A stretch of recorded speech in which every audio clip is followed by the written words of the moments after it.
Graça e paz, meus amados, queridos irmãos, esteja bem com você e sua família. Bom falar contigo.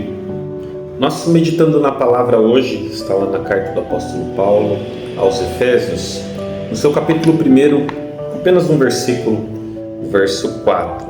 Então a palavra do Senhor diz assim: antes da fundação do mundo, Deus nos escolheu nele para sermos santos e irrepreensíveis diante dele em amor.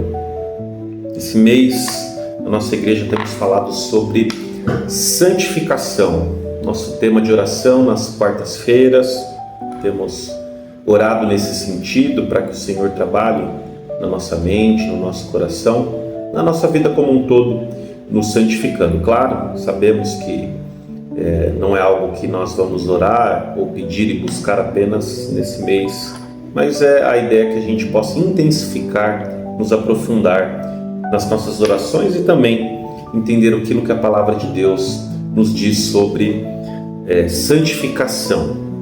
Esse versículo é um versículo muito precioso e, apesar de gostar muito também da soteriologia que a gente fala, da questão da salvação, não vamos entrar nesse mérito de sermos escolhidos e chamados por Deus antes da fundação do mundo, onde Ele tem um plano para cada um de nós, mas queremos falar sobre o final desse verso que diz que o Senhor nos escolheu antes da fundação do mundo, nele para sermos santos e irrepreensíveis diante dele em amor.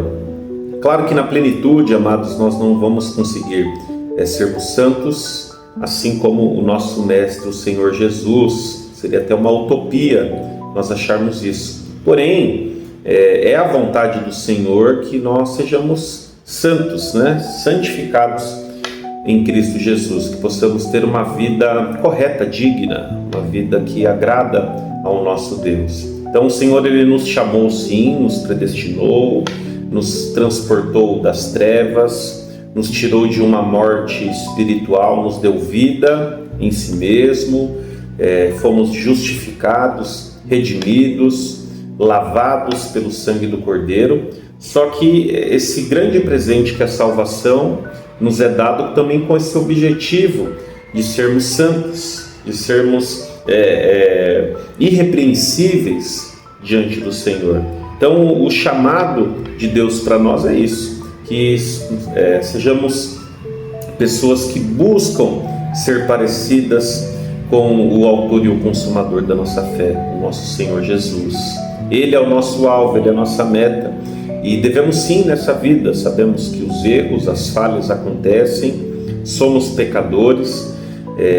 João diz que aquele que não tem pecado é um mentiroso, sabemos dessa nossa condição, mas lá em Hebreus também, o autor de Hebreus diz que sem santificação nós não veremos o Senhor. Então precisamos nos santificar, buscar a presença de Deus, nos aproximarmos diante do Pai em oração, buscar na palavra dele, estarmos juntos congregando, aprendendo mais sobre esse tema e tantos outros que nos ajudam a ter uma vida santa e irrepreensível diante do Senhor. Que essa breve palavra ela possa trazer direção, força, direcionamento na sua vida, que você possa também compartilhar com alguém, quem sabe alguma pessoa que você mande está precisando ouvir esta palavra. Que Deus Ele te abençoe, que Deus Ele te guarde, em nome do Senhor Jesus.